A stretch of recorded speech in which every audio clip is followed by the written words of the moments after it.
So I am officially recording, I believe. So welcome again to our January training. Oh my goodness. Oh, Christy, I owe you a big email. I apologize. It's been, not too bad over here on my end. I've been just swamped with keeping up with my day job and the kids, as you can imagine. But I have good news ahead in terms of my job situation. So I can't officially share, but it has to do with hopefully not working overtime anymore. So we'll see. That will help so much. I can only manage the 40 hours. And thankfully with the commute, right, working from home for me, I've been grateful for that. Hi, Lavina, we have our little calligrapher here. Okay, so let me turn my screen down to my desk here. I was rewatching last month's training. So if you haven't gone back, it actually was pretty good because I went through the capitals here and I actually, let me pin my video too, just for the recording. I actually went through the whole alphabet in the beginning to mention which letters lend themselves to a connection of the next letter. So if you haven't gone back, definitely give that a watch. For today, as you saw in my email, right, that's why you're here, we're going to do a combination of going through some capitals and then I'll just add the connection to the capital we go over. That way we're hitting two birds with one stone. So go ahead and let me know in the chat what requests you have. If you have a specific letter or letter combination, let me know. Otherwise, I'm just gonna do what I did last time and just kind of pick examples that I think will be helpful for you. And I wanted to mention, because not all of you have taken an intermediate class with me, as you know, my intermediate course is coming up. I am loving this way of teaching copperplate capitals in groups. So you might be used to just doing the alphabet in order, but capitals are just another whole story. So because they're so complex, learning them in groups is so helpful. So this first grouping here, they're very similar because they all have this capital stem. And then we're just adding on to it. But that is what is common between them. So this is one grouping. The T and F are very similar. They're just different by this crossbar here. So that's a good grouping, so on and so forth, okay? So that's just one thing I wanted to share, that in the upcoming lessons you'll see from me in my upcoming course, I'll be teaching in these groupings. Between different instructors, there might be slight differences between the groupings, but for the most part, it's a pretty standard way of grouping them, so that way they're easier to learn when we can find similarities. And not that we're not going to go into lowercase today, but that's the same for lowercase too. I'm going to consider restructuring how I do the beginner's course and lessons, because for example, if your A has this oval, it would be a good idea to practice the G, the letter O, because they're also similar. So anytime you can find similarities, that's a good idea for you in your own practice. Okay, so Wendy gave us our first one. Letter W is challenging, of course, your name, right? So let's just go into it. So letter W, I'll show you this guide here, and I will share this copy in my email out to you. I have to make a note though, because once I walk out of these doors, it's like I change hats. And so I'll put capital exemplar. I'll send a link to this PDF, so you have this for your reference. Okay, so W, last week I showed you different ways to enter the W, and then we'll troubleshoot the actual structure of the W, okay? So before I go into it, just a reminder, if you haven't seen it already, the capital stem is a very fundamental stroke to know for capitals, okay? Oh, I made this a little too, the curve started a little too late. Let's do it again. Okay, so the capital stem, and that might be too light. Can you see that? It starts out with a hairline at the very top of our guide sheet here, our guidelines, and then you curve into onto the slant line, and then you curve away with a hairline. So it's a very simple, yet, you know, there's tricky things to know about it. The idea is that you form this smaller triangle in this open space here and down below, hairlining into the stroke, and then the full pressure is here in between this area when you're on the slant line, and then you exit off with a hairline, okay? So I'm bringing that up because for the W, we're going to do a slightly modified version of that, of this compound curve. So the W, the main parts, the main shades, they're more upright. They're not completely straight. They're not completely making a 90-degree angle with your baseline, but instead of being like this, see how the thick stroke is on our slant line, we're going to make it slightly more vertical. Okay, so those two strokes in the middle look more like this. Okay, and then you're going to connect with a hairline, and then another sort of more vertical, but see how the idea is that I entered with a hairline, then the full pressure stroke was still within this middle range, and then I tapered back off into a hairline. And then I'm going to connect with a hairline here. I've seen different ways to connect this. You could just shoot straight up. I added a little curve here very slightly, but whatever you choose in this hairline, use that for your eye to then do a similar stroke out here. Okay, so that's going, so because I had a slight curve, I'm going to turn this way. And then as you're leaving this area, you can go ahead and just end to the side here with a curve. You can extend further with a further curve out here. It just kind of depends on your preference, and it depends what letters you have next. So Wendy has a D. That's the only other ascender I can think of that would be an issue. But if you had like a WH or something, you might want to think about how you're ending with this stroke. So I think we're fine just to end our stroke up above this way. And then I know I'm working backwards, but we could do our entrance stroke. Last week I showed you different versions. You could do a compound curve, which is you start with an extended part of the compound curve, and then as you reach the front, then you'll swing that thick stroke down and then up. So you could do that.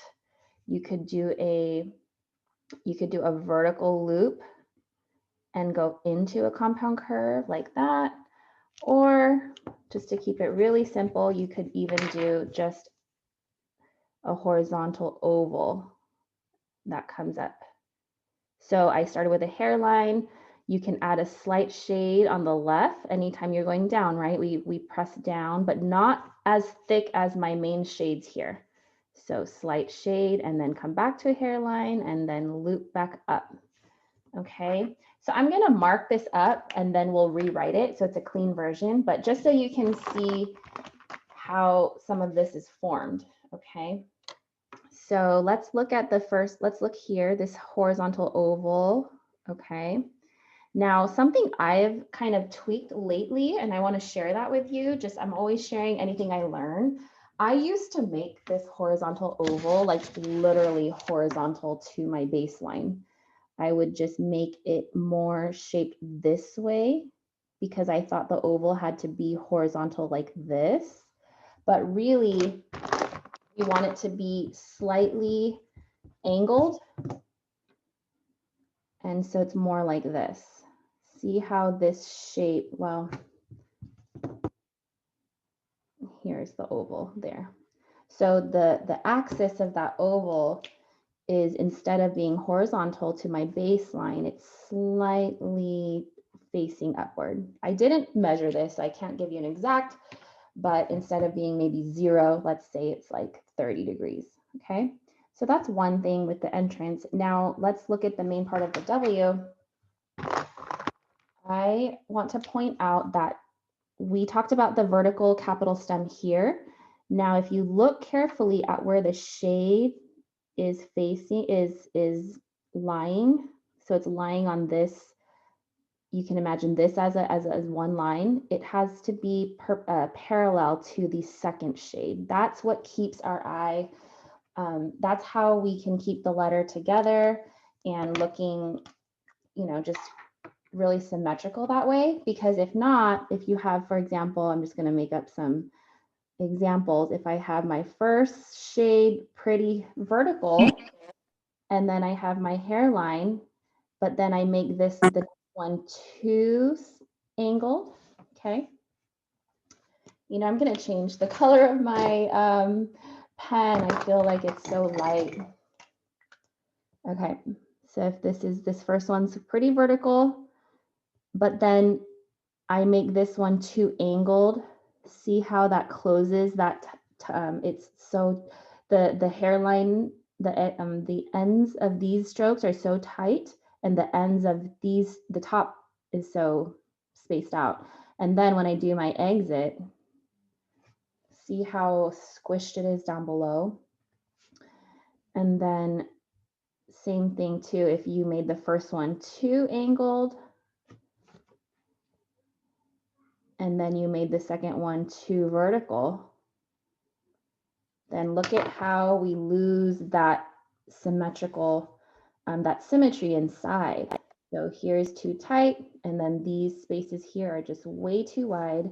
These spaces here, this one's tight, this one's really wide, and then this one's really wide. So what we don't want to do, we don't want these to not be parallel.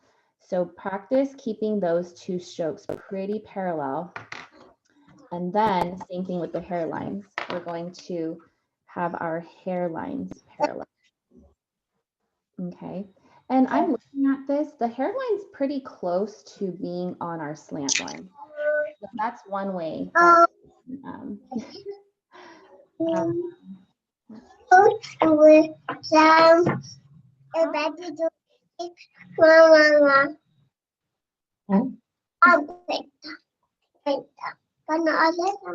¿Recuerdas de esa canción? Up and down and up and down and up and down and down. We stop. Up and down and I could mute everyone. Oh,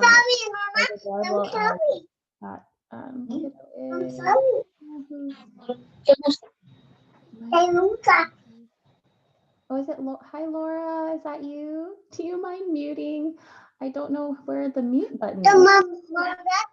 Now I know how it feels to be on the other end. I'm like, I know you can, but I just don't see it. Thank you, Laura. Sorry. Okay. All right. Thank you. So where were we? So let's look at when we keep those parallel. W just has so much areas to mark up. So this area here, if you can think of this as like holding some water, right? Like this is one container, that should be pretty close to these areas here. Okay, I know this is crazy. Like, I don't know if you were expecting all of this markup, but it's just things to keep in mind as you're building your letters, because what's going to happen is your eye will start seeing a letter like this and going, how do I troubleshoot this? And if you don't have these tools ready, then you're not going to know, oh, you know what? I'm looking at my little barrels of water here. These ones are really large up top, but this one's so tiny. So I need to bring out that stroke. Okay. So that's where I'm going with all of this. This helps you to troubleshoot the whole letter. Okay.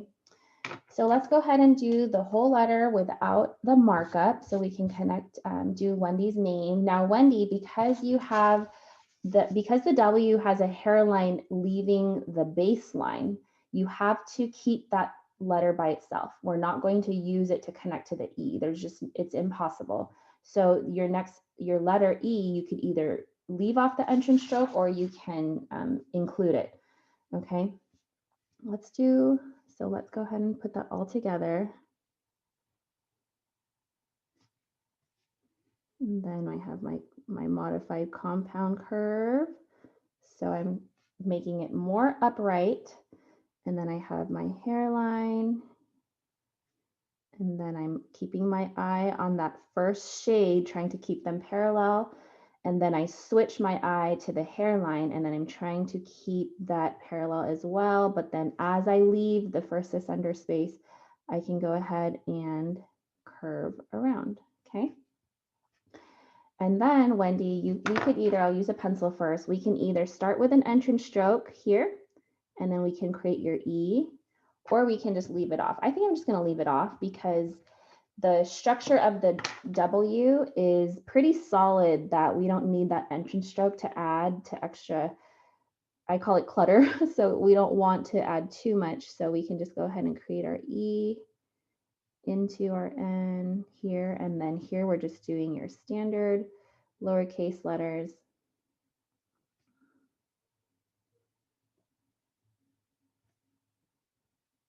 That you all know so well, right? Okay. There you go, Wendy. So, you know, it's like it's a little misleading when we call this capital connections because there are definitely letters that just don't connect, sadly. But it's still how you would create a full word, right? You're welcome. And is any other requests? What other letters can we focus on? Until you give me some some suggestions, let me look at what other letters we could do that are similar to the W. Last week we did the V, so I'll do that really quickly.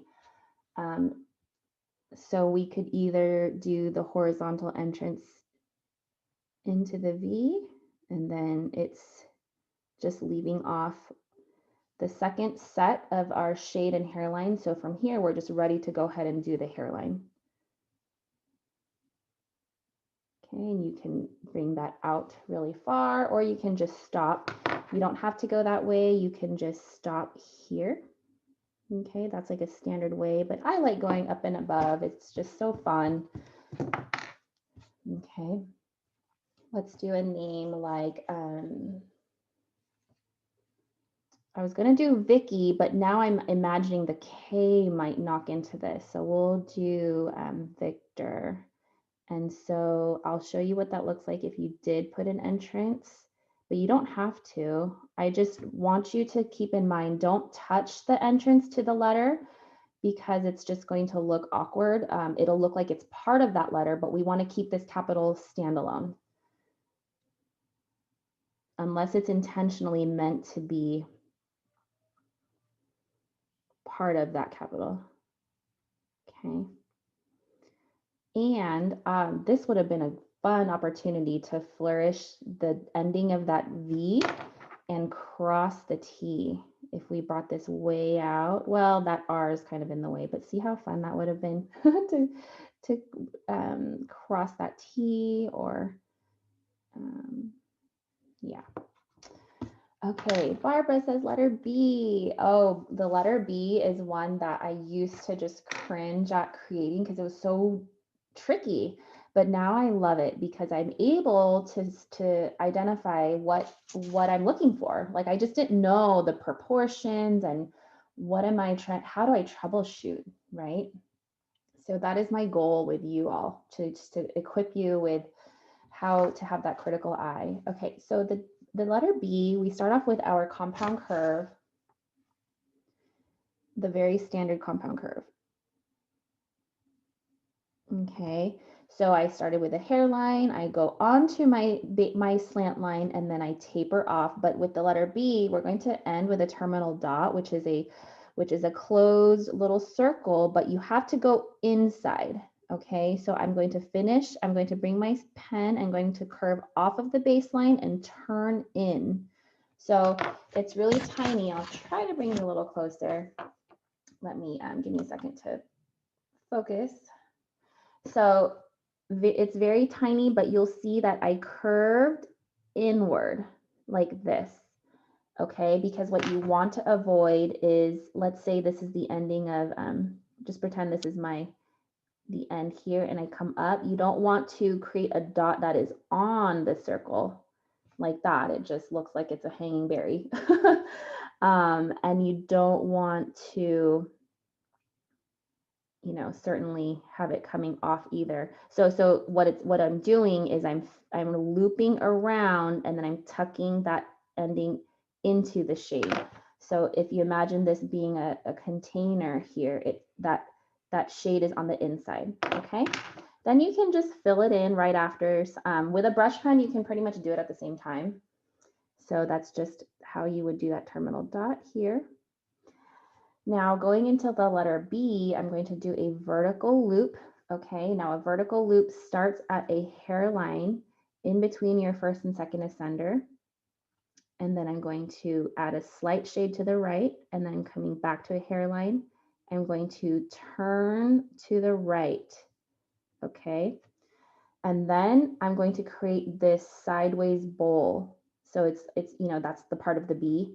So I'm going to have this part here. Oh, I made that so thin, so compressed. Let's bring it out a little bit more.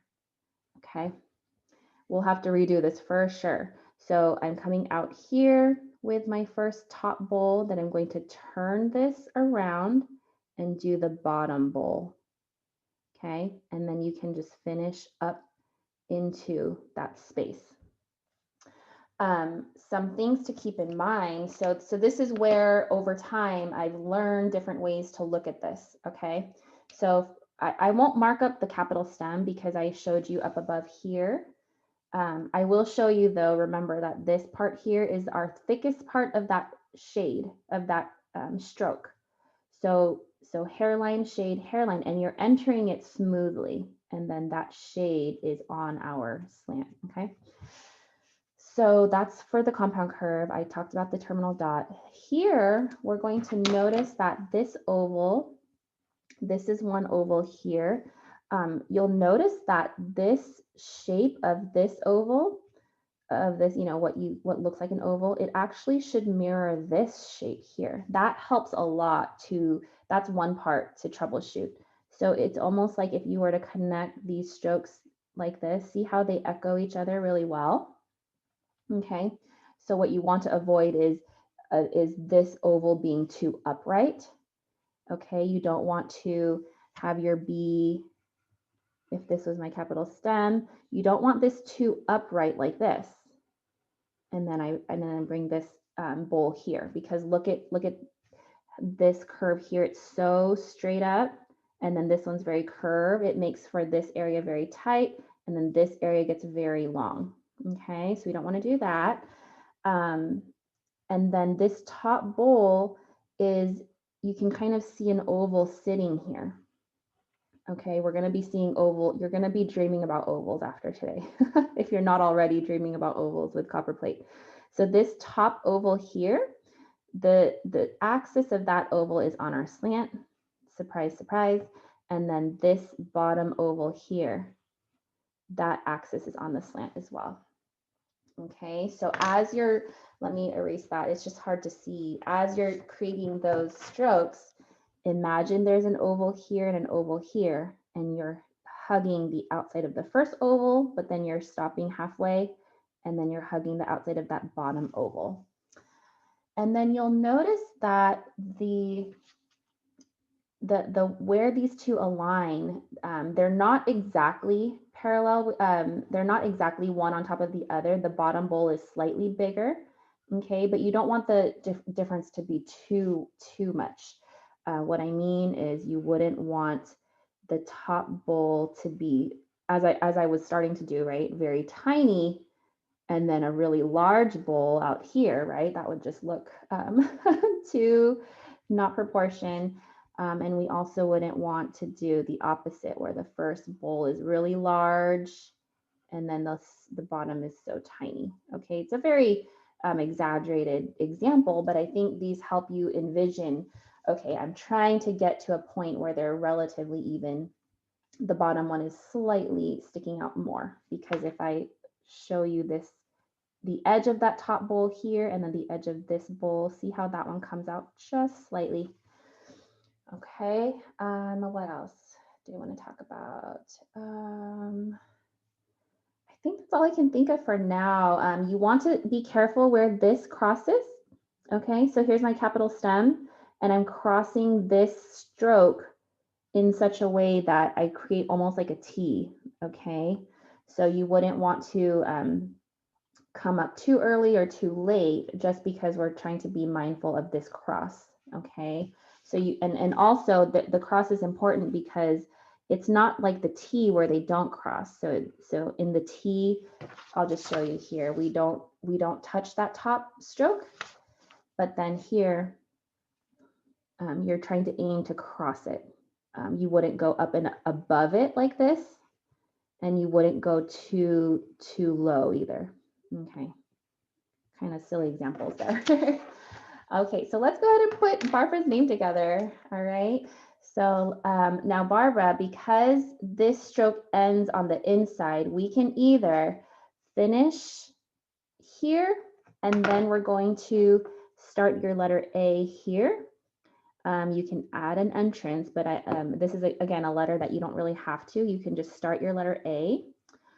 Or what I'm going to do is you can also, a little modified version is changing the ending, turn it a little lower and swing up. And that's what I'm going to do for you, just because I think you can understand when there's no connection, but when could we connect it? Okay, so a little bit of a modern variation there. So we'll go ahead and do our letter, our capital stem with our terminal dot. And then I have our vertical loop. And remember, keep this oval. It's not exactly on the slant line, but it's actually a little bit more angled. I don't know if I can if I could show you that here. See how that's a little more angled? Anyway, the point is, don't keep it upright, okay? So here we go. So my top bowl, and then this tiny turn, you can keep it like a pinch, but if you do add this turn, it's a pretty horizontal, tiny oval here. Okay. And then I'm going to stop below the waistline because the next letter is a curved stroke. I'm not going to go all the way up to the waistline. And then let's finish your name, Bar.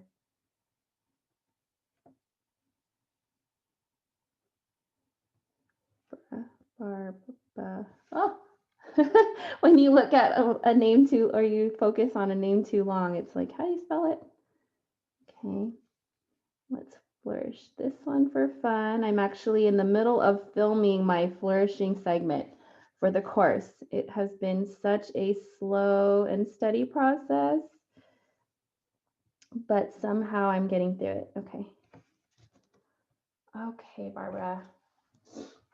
Let's do, oh, we're just going down the alphabet. You guys, after I said don't do the alphabet. But this is a modified lesson. We're not doing the full course, which I do in those groupings. Okay, so Serlin asked for letter C. So the letter C is pretty much, we have this oval shape, but we're going to enter with a horizontal stroke that leads into that oval. We create most of the oval, but we turn in, okay, about a little above the waistline, okay?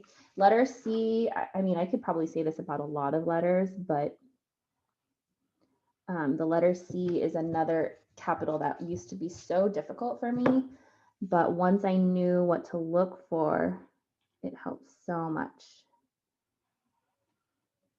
Okay, and do you notice how I have these tiny breaks in my strokes?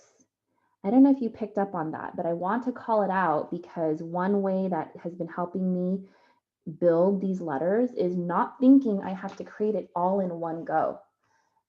It's like a new way, it's a mindset shift in how your muscles create the strokes, because it gives you a chance to check yourself, right? So I'm creating this stroke, I kind of lifted, okay, I want to stay above the waistline, so I'm going to make sure that that next stroke comes up. Then I lifted here slightly, okay, I'm going into an oval. Like literally, this is what I'm telling myself in my brain.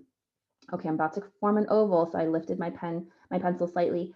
Okay, here I am going into the right side of that oval, and then I lifted up the baseline because usually such a long stroke, I'm putting some pressure on the right, As I approach the baseline, I'm tapering off into a hairline, and then I know I'm going to finish the oval, but I'm going to come up to the waistline, and then I want to turn in, okay?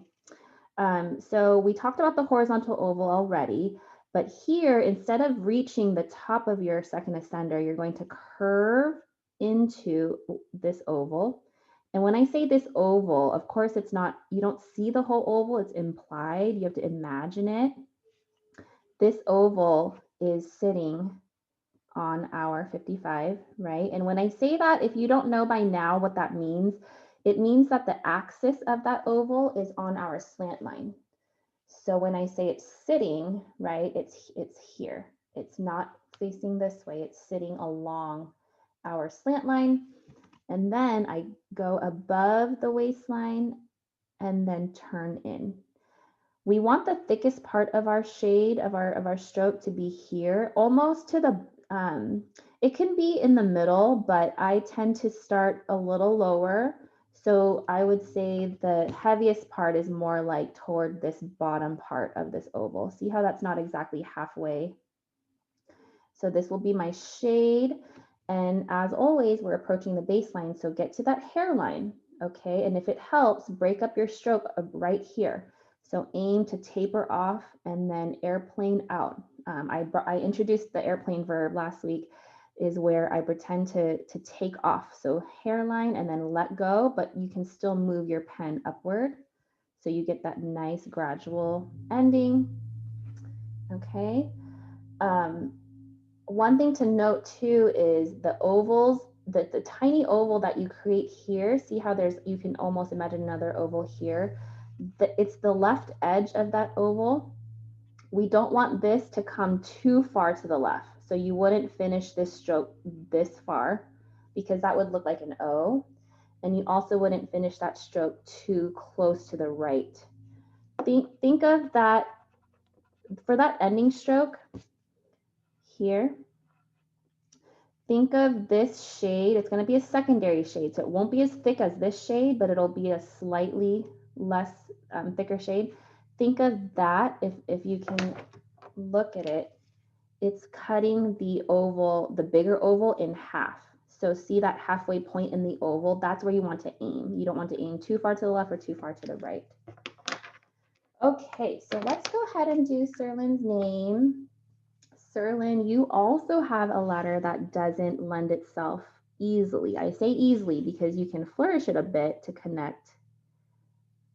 Oh, I kind of skipped over there with my hand. And then find the halfway point and then taper off. You want this to be a hairline. Okay. You know, let's add an extended entrance stroke just for fun. So that's one option too you can do. It's like the tiniest step you could do into flourishing by extending that entrance stroke.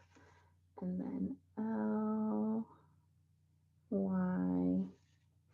Let's flourish this one because there's nothing else down below. And then, oh, you know, this is a tricky one because it's like, how do I do the N? So I will go ahead and just do like a imaginary connection. See how they're not touching, but kind of look like they are. We can go into that another day, but that's a little bit tricky there. And then we will just finish this ascender, and we need to finish this E. All right. Okay, I'm going to go a little quickly through the next two because we're already at our 35-minute mark. So E for Elijah. Okay, so letter E, I'm excited because I learned another, it's such a subtle tip, but it helped so much because I was having trouble with how to align these. What you're going to see is they're pretty much just like a snowman, two ovals. One's a little smaller, sitting on top of this larger one, but really I should have brought this stroke closer to align with this top stroke.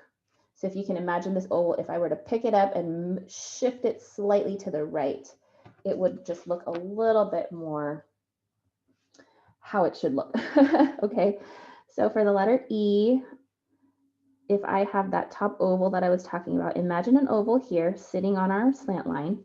Instead of an oval here that's perfectly underneath, see how this slant line skewers both of them evenly? You're going to shift it a little more to the right, more like this. Oops, okay, so this is, I'm still learning how to teach this because I get it, but I want you to get it too. I get it when I see it. So see how now this slant line is more on the left side of that oval. It's not exactly in the center. What that does is it lets these edges here be more aligned with each other. See how that bottom oval doesn't stick out past the top oval's edge, okay? Whereas with this E here, see how this is the edge of that top oval, but the edge of this oval came out beyond it, okay? So hopefully you can see that. We want to keep them closer to be aligned, with each other. So that makes the right side not aligned, right? Because if my top oval is slightly smaller and this one comes out, that's okay. That's what we want. So slightly smaller oval on top, a little bit larger on the bottom and aligned on the left. And then they're both on our slant line. And where to end that first oval, it's not exactly halfway in our first ascender and waistline. It can be, but mine is slightly higher. So it's almost like that first top third. Okay, what I'm talking about is this area here, where they overlap with each other. So when you have that sort of structure in mind, it's kind of like a rinse and repeat for me. I've drawn the letter E, I've marked it up, and then I've started with this, and then I've drawn the E over this. So you have to find kind of experiment with different ways of building this structure into your muscles. Okay, if that doesn't make sense, I hope I can share more on that. But hopefully that makes sense to you. So if I don't have an entrance stroke into my E and I just start here at the top, I'm going to start at a hairline and then add some pressure on the left, turn around and use that left edge of the bottom. And then now I transition into the bottom oval. And then just like with the C, I'm going to tuck that stroke inside. And then I'm going to come back to the top and trace a little bit so it connects smoothly, but turn to the right and add a slight shade and tuck inside. Okay, so what that looks like without all of the markup is, and then, oops, I don't know why my hand keeps skipping. That's what happens when you're not practicing all the time. I feel rusty. Okay, so then I'm going to trace and turn in. Okay, so that's a very simple version of the E. What you could do is add the horizontal loop that you saw with our letter C, and that would look like this. And then as I come up, I'm going to imagine the top oval here. This gets tricky because it gets a little busy, but I find it easy to either aim to go in between that area. Oops, so now I just went past the edge that I was telling you about. But let's see, let's try to do that one time.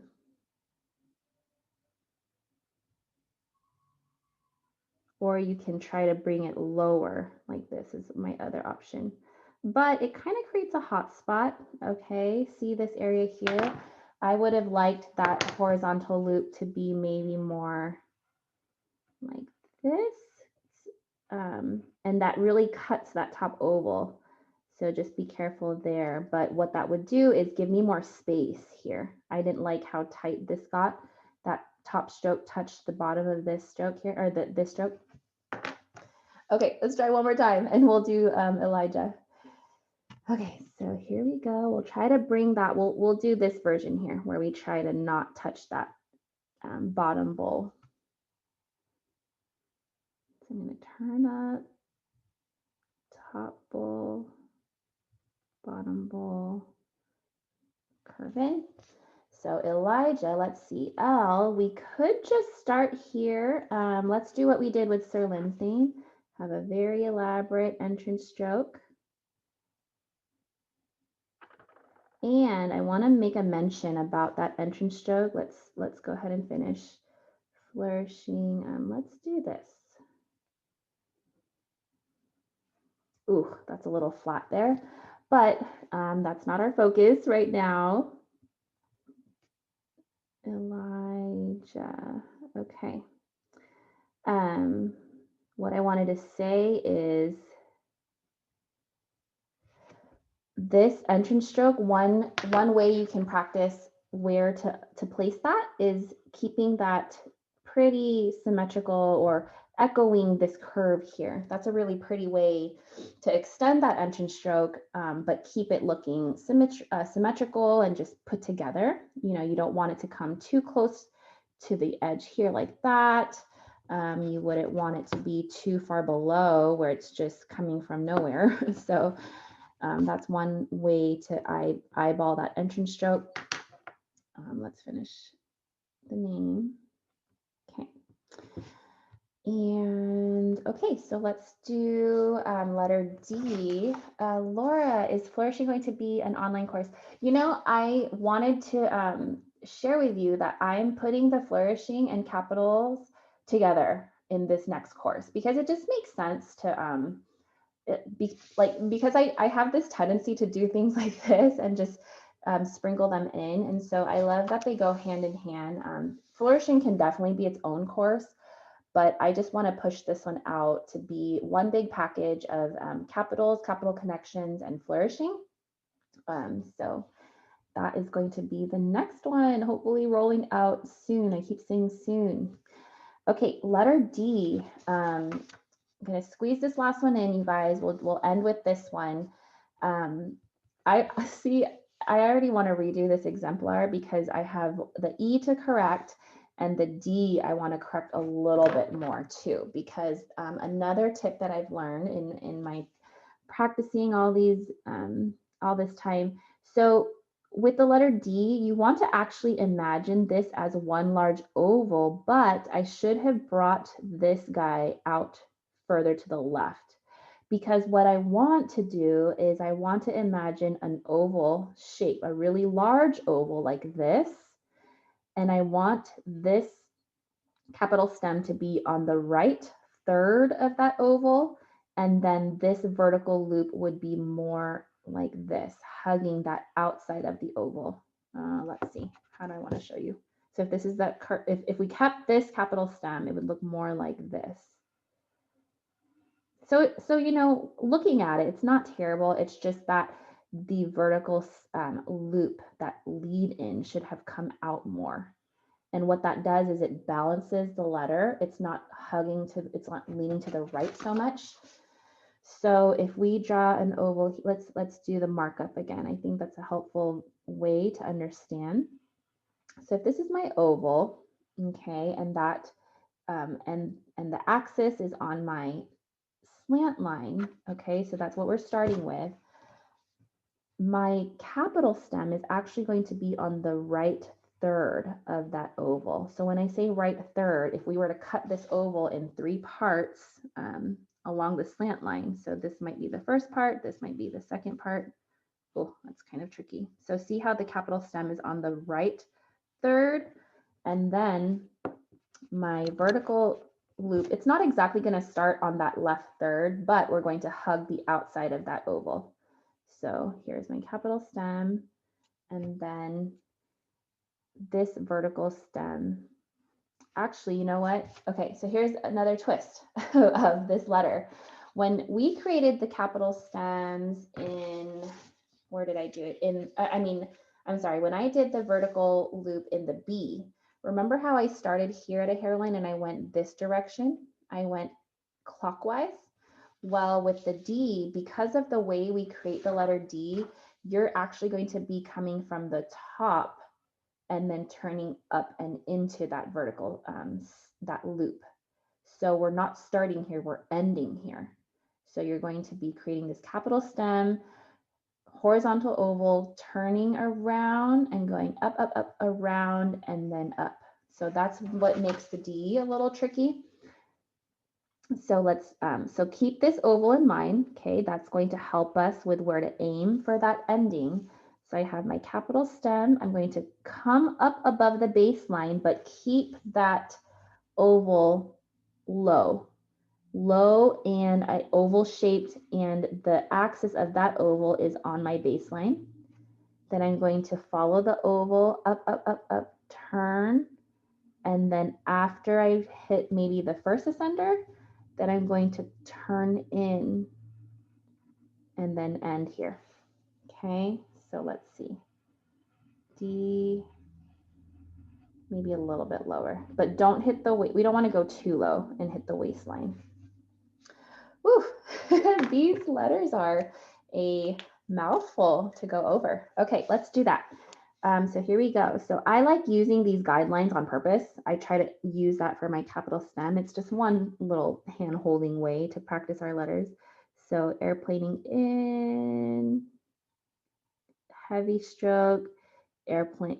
Well, actually, we're not going to airplane out because we need to connect that ending stroke into a horizontal oval, hit back down to the baseline, but then we're going to turn up, up, up, and then curve around and then add a slight shade on the left. Oops, getting kind of messy, but it's because I'm going so slow, which is good. I want to go slow so I can get the shape right.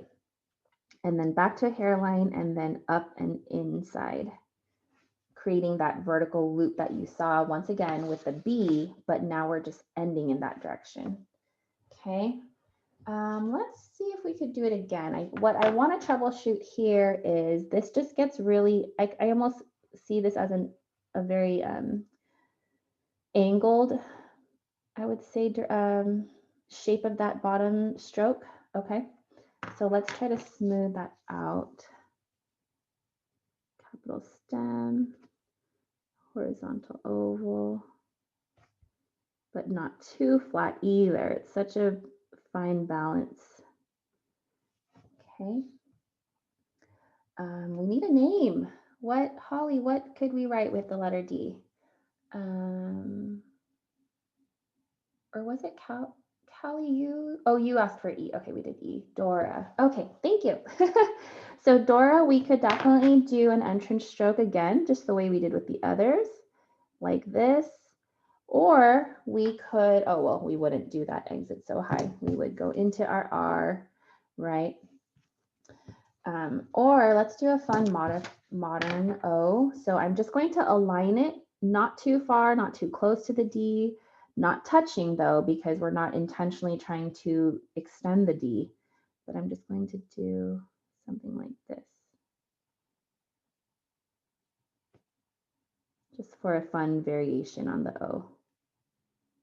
And then let's do a fun flourish for the A.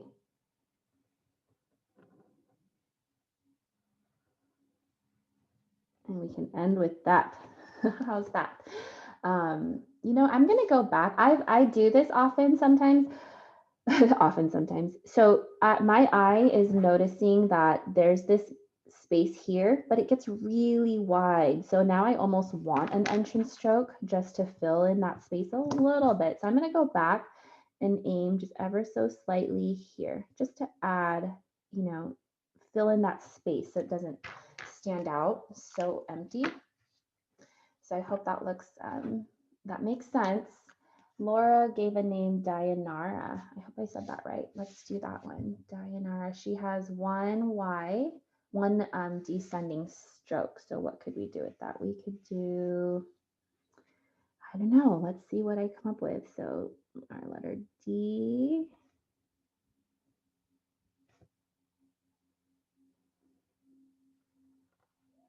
One fun way to flourish this is you could bring that through all the way down. And then we'll start with the A.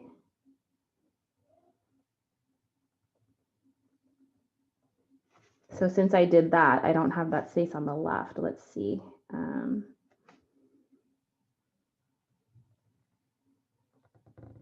Why don't we do this? Dia.